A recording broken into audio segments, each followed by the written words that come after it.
anything without offending. So now my mouth is in the jailhouse with cases pending. First Amendment, you replaced it, rigged it, dumbed it down. It's not an option. Some of it I understand. Took power from me. Okay, so a lot of you have been asking about T-Mobile and its potential millimeter wave build. And I've indicated what I think is going to happen and how I think things are going to play out. I feel like I've got a pretty good pulse on what T-Mobile wants to do. I have a pretty good pulse on how they operate. You know, I've been watching them since pre-merger and then post-merger. And I look at the CapEx, and based on all of this, I think I know what's going to happen, right? And especially as I've kind of asked some questions to those internally at T-Mobile, you know, whether it was, you know, engineering plans or, you know, sometimes you just got to ask the right questions at these earnings reports, conferences, and investor conferences. Sometimes you find out things. The one thing I will say is that sometimes, like in the case of T-Mobile, what they say and what they do are two different things. It just has to fit their narrative. So T-Mobile will lie. You know, Eugene Sweaty Armpits will hit you with the liar sandwich. You know, if you're not careful. If you let him get over on you, he will. T-Mobile execs open a door to millimeter wave fixed wireless access. Guys, I'm telling you, T-Mobile is more likely to do millimeter wave more than ever if they get into any amount of fiber. That's really the only reason why they don't have millimeter wave on any type of scale right now. It's because they don't want to pay for the fiber that it takes.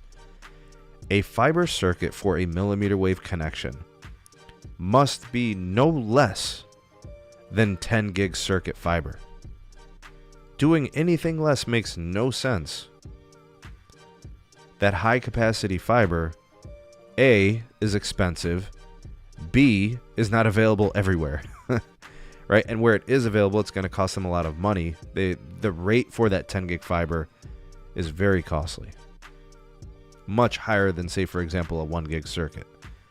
In my market, all of the T-Mobile sites are on 1 gig circuits. It doesn't really affect the network too much because T-Mobile has a small market share here. They're third, even after consuming Sprint. In the Cleveland market, T-Mobile is third in market share.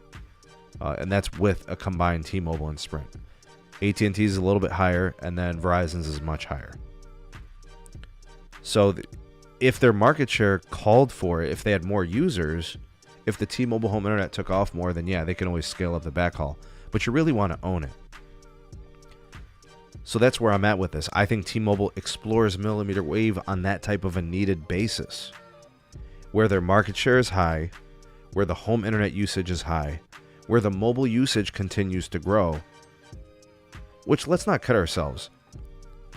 T-Mobile customers are power users. You have the Magenta MAX plan, which people love. That's taxing on the network. Those users are using like 50, 60, 70 gigs a month on average. You got people using terabytes on the home internet. You got people using terabytes, you know, on the Magenta MAX plan. That needs backhaul. That needs MIMO radios and antennas.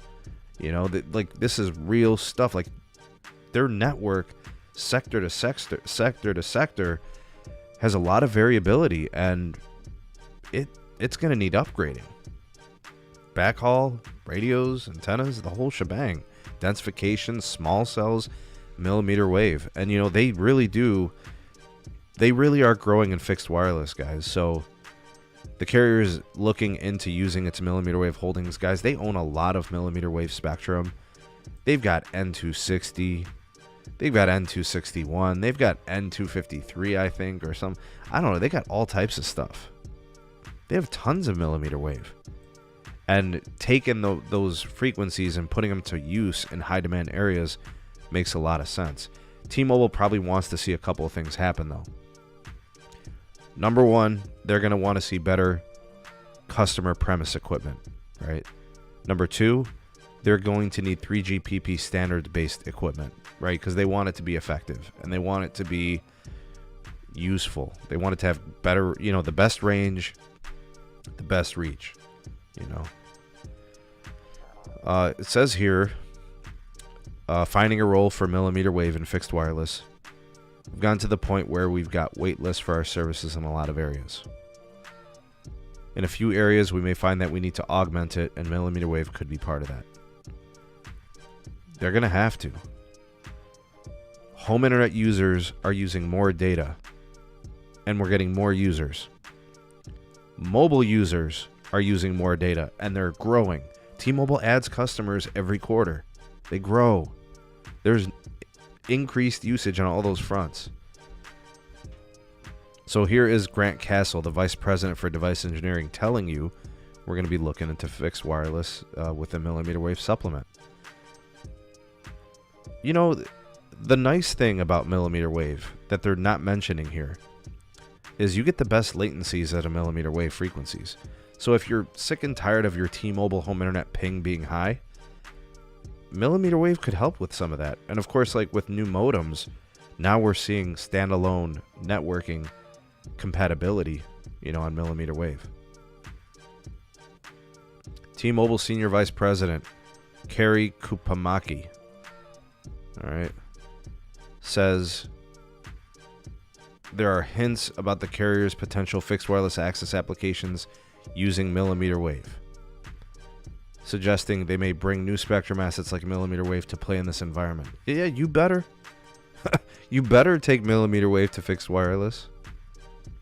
He suggested that T-Mobile could meet rising fixed wireless access demand by optimizing deployment of its roughly 1 gigahertz bandwidth worth of millimeter wave spectrum for fixed recipients. We can do tweaks like maybe more aggressive modulation, coding scheme selection because you don't have to take mobility into account. We could do multi-user MIMO, maybe more effectively in the fixed wireless domain. You know what's crazy, guys? The best part of the T-Mobile network would be the fixed wireless access. If they started doing this, it wouldn't be the mobile network. Oh my god. Actually, if they do this, the T-Mobile fixed wireless access product would be really good. You'd have better latencies, you'd have more reliable downlink and uplink, because you'd be dedicated, or you wouldn't be sharing the network, you'd be dedicated. That's a much more solid endorsement of millimeter wave than the carrier, which spent $1.7 billion across 3 FCC auctions for millimeter wave spectrum offered at last year's summit. Last year, T-Mobile poo-pooed millimeter wave. And it's really simple, guys. T-Mobile's CapEx does not allow them to really build out millimeter wave at any type of scale. What Verizon does and what T-Mobile do are two totally different things. Verizon's CapEx is $10 billion for C-band, and then it's $18 billion on the rest of the network. T-Mobile does like $12-13 billion in their peak year, which was this year. And last year, they were like $12 billion, right? This is their peak.